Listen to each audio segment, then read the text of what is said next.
of Us is next. Chapter 7. Maeve. Thursday, February 27th. Can't stop grinning at Bronwyn. It's so weird that you're here. I was here less than 2 months ago, she reminds me. You look different, I say, even though she doesn't. I mean, the side braid is a cute style I haven't seen before. But other than that, she hasn't changed a bit.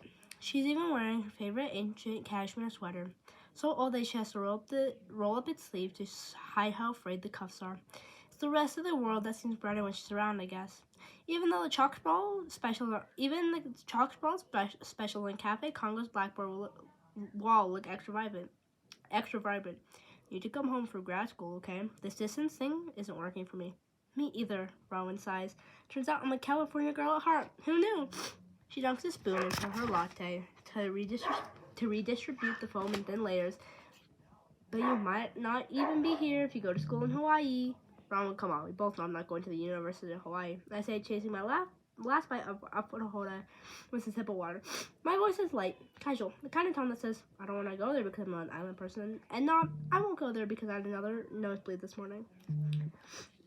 It was minor, though. Stopped within a few minutes. I don't have joint pain, fever, or weird bruises, so it's fine. Everything's fine. Bronwyn pulls down her spoon and folds her hands, giving me one of her serious looks. If you could be anywhere 5 years doing anything at all, what would you pick? Nope, we are absolutely not discussing this. If I start talking 5 years in the future with my sister, all my careful compartmentalizing will vanish. I'll crack open like an egg, spoiling her visit, her semester, and a million other things. You can't analyze my future right now, I say, grabbing another cookie. It's bad luck. What? Bronwyn's brow creases. Why? I pointed the clock on the wall, which is reading 10 o'clock since the batteries died a week ago. Because that's broken. Time is literally standing still. Oh my god, Maeve.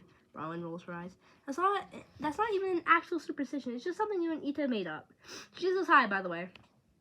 Now that Bronwyn lives in Connecticut, she gets to see her grandparents regularly. Her grandfather Ito is still a visiting lecturer at Yale. Also, you're perfect and her favorite. She did not say that. It was implied. It's always implied.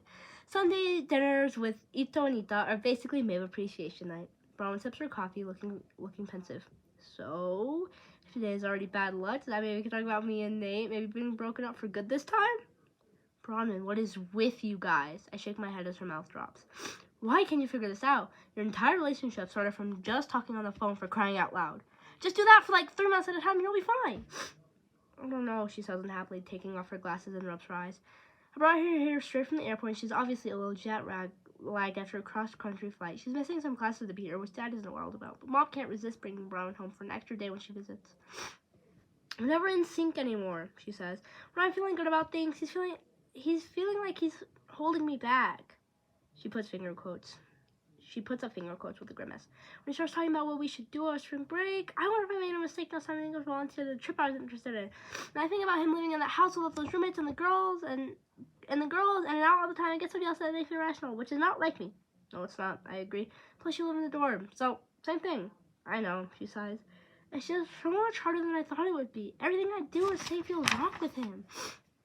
I don't bother asking if I love Nate. If she still loves Nate. I know she does. You're overthinking it, I tell her. She snorts on a laugh. Oh, you think?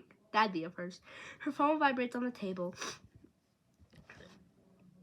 She makes a face at it. Is it 4 already? Evan's outside. Wait, Evan Neiman? My voice takes up on the last name. What is he doing here? Giving me a ride to Yumiko's, Bronwyn says, draining a glass of her latte. She's having a bunch of people from our old mathlete team over to watch something Avengers related. Don't ask me what. You know I don't care. She stuffs her phone in her bag and peers into its desk. Did I forget my prescription sunglasses? I'm so bad at keeping track of those. I hardly ever need them in Connecticut. Why is Evan taking you? Isn't he at Caltech? Bronwyn is rooting in her bag. Yeah, but he and Yumiko hang out sometimes. And he was at Yale last month for a debate club smackdown, so... Aha! Here they are. I clear my throat loudly as she finally glances up, her bright blue case in hand. Why are you looking at me like that? Evan? She shifts in her chair. It's not a big deal.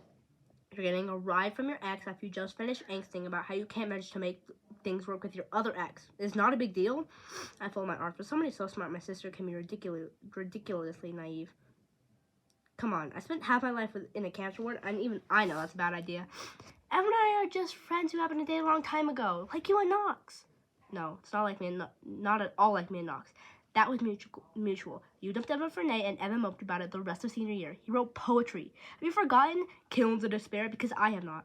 And I was driving you to 2.5 hours on a Thursday to watch Iron Man with you. I don't think it's Iron Man. Bronwyn says doubtfully. Focus, Bronwyn. That's not the point. Evan is carrying a torch, and everybody knows it except you.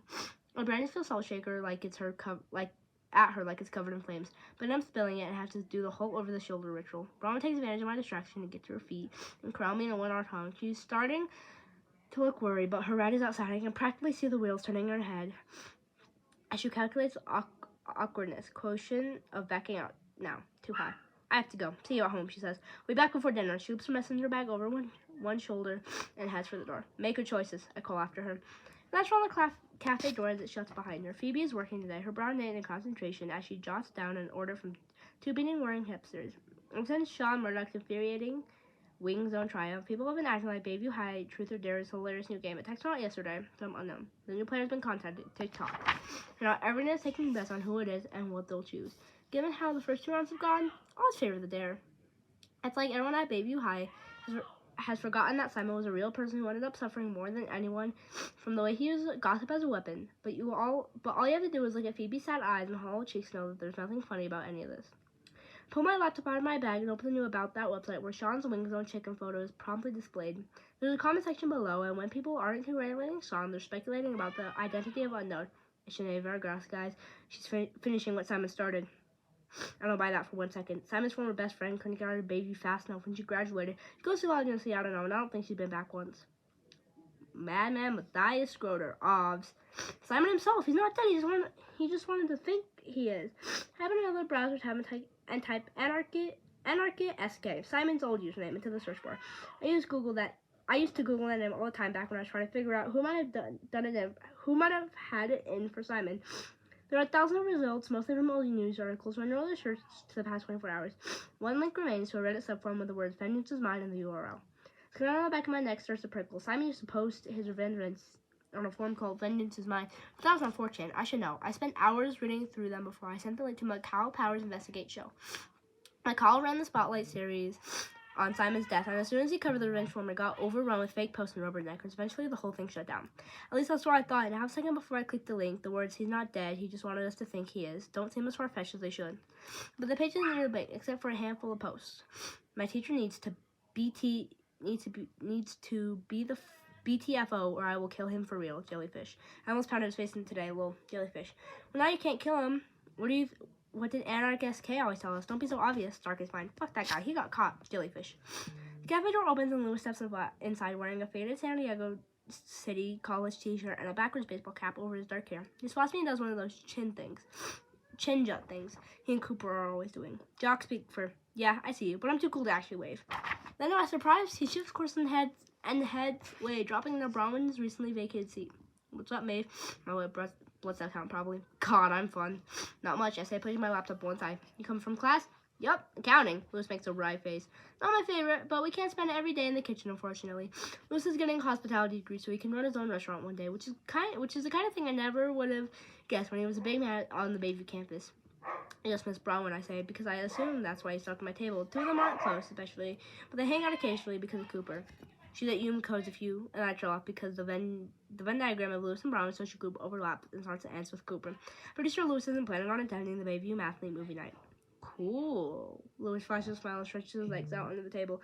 As I used to Knox sitting with me that Lewis's presence is a little disconnecting. He takes up more space, both physically and confidence-wise, I guess. Knox always looks as though he's not sure he's supposed to be wherever he is. Lewis sprawls out like he owns the place. Well, in this particular case, his parents do, so maybe that's part of it. But still, there's each of them that I think comes from being athletic and popular his entire life. Lewis spent years in the center of one team or another. He's always belonged. I had a question for you, actually. I came on my face getting red and cut my chin to both hands to hide it. I wish I weren't constantly attached to the kind of guys that either ignore me or treat me like their little sister, but here we are. I have no defense against the cute jock demographic. Oh? Do you live here now? He asked. I blinked, not sure if I'm disappointed or caught off guard. Probably both. What? You know this restaurant more than I am. I get paid for it. His dark eyes twinkle and my stomach drops. Oh God, does he think I'm here for him? I mean, yeah, getting inside of Lewis in one of those Wolverine t-shirts he always wears is typically a highlight of my day, but I didn't think I was being obvious about it. I narrow my eyes at him and aim for a detached tone. Your customer appreciation skills need work. Lewis grins. It's not that. I'm wondering if you're familiar with this thing called the outside as sun and fresh air, or so I've heard. Pure rumor and speculation, I say. Doesn't exist. Besides, I'm doing my part for the Bayview economy, supporting local business. Then I drink the rest of my water to force myself to shut up. This is the longest conversation I've had alone with Lewis, and I'm working so hard at playing cool that I barely know what I'm saying. That would be a better argument if you ever got anything besides coffee. Lewis points out, and I laugh in spite of myself. I see those accounting classes are paying off, I say. He laughs too, and finally I relax enough that my face returns to a normal temperature. Do you think you'll take over from your parents someday to run Cafe Congo? I mean, probably not. Lewis says, this is their place, you know? I want something of my own. Plus, I'm more interested in the fine dining scene. Pa thinks I'm full of it, though. He mimics his dad's deep tone. Tienes el ego por las nubes, Lewis. I smile. Lewis's ego is in the clouds, but at least he knows it. He must be happy that you're interested in the family business, though. I think so, Lewis says. Especially since Manny can't make toast without burning it. Lewis's older brother, the one named after their dad, has always been more into cars than kitchen, but he's been working at the restaurant since he got laid off from an auto repair shop. He's helping out tomorrow night, and Pa is all, please don't touch anything, just wash dishes. Lewis takes his cap off and runs hands through his hair and puts it back on. You'll be here, right? I think Cooper might make it after all. He will? I asked, genuinely happy. All of Bronwyn and Addie's friends are getting together at Cafe Congo before Ashton's bachelorette party tomorrow night, but at last I heard Cooper's schedule was still up in the air. Yup, we're big enough crowd now that Pa's giving us a back room. Lewis glances at the door frame in the rear of the restaurant, where hanging beams separate a small private dining area. I hope it doesn't get too busy once people hear Coop is going to be around. The actual table only fits like 10. He starts counting on his fingers. You, me, Coop, Chris, Addie, Bronwyn, Nate, Keely. Who else? Is your boyfriend coming? My what? You mean Knox? I blink when Lewis nods. He's not my boyfriend. We broke up ages ago. Really? Lewis's brows shoot up. God, when you graduate, you just fall right out of the gossip loop, apparently. But he's always here with you. Yeah, we're still friends. We're not going out anymore, though. Huh, Lewis says. His eyes flick over to me and my cheeks heat again. Interesting. Lewis Santos pokes his head. Mr. Santos pokes his head out of the kitchen. He's much shorter and rounder than any of his sons, even the preteen ones. They all get their height from the mom. Are you working or flirting today? I tuck my head and pull my laptop back in front of me, hoping that I look busy instead of deflating. I was having such a good time talking to Lewis that I almost forgot the standard operating procedure for him. He's great at turning on the charm, which is why half Cafe Congo's customer base is made up of girls between the age of 14 and 20.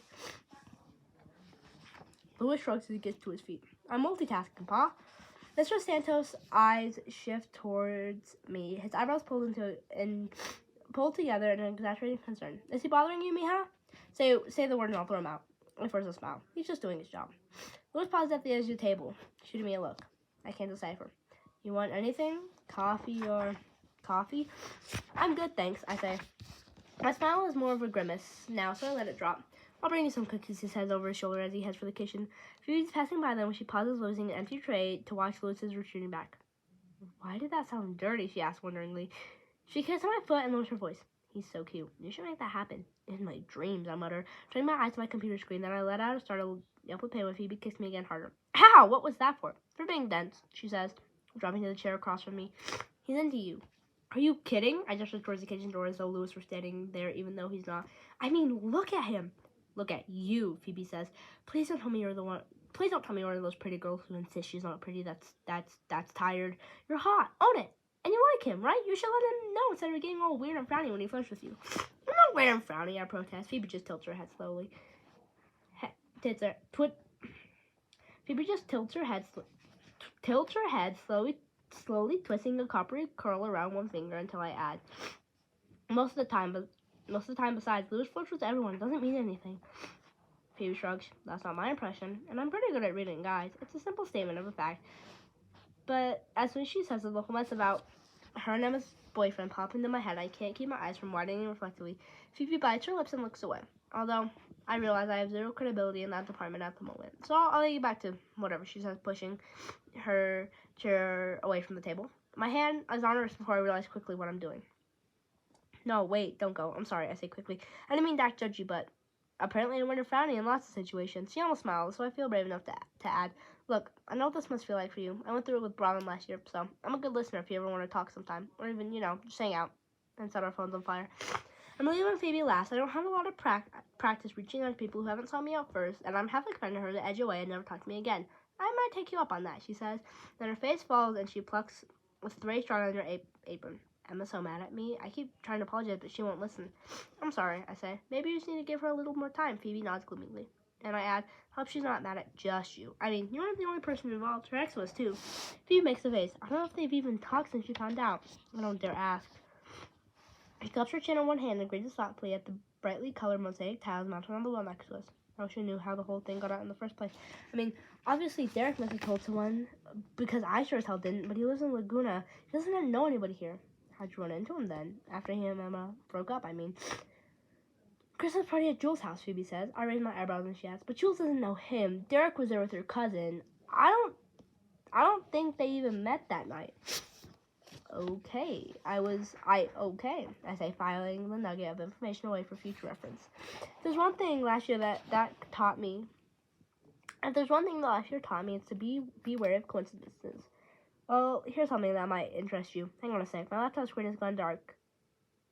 So I hit a key to bring the Reddit form back. I was Googling some stuff related to Simon last year, and I refreshed the page sorted with a newer post, and I tried off in conclusion when the short thread I was just looking at disappeared, and there's nothing else on my screen except for a form heading.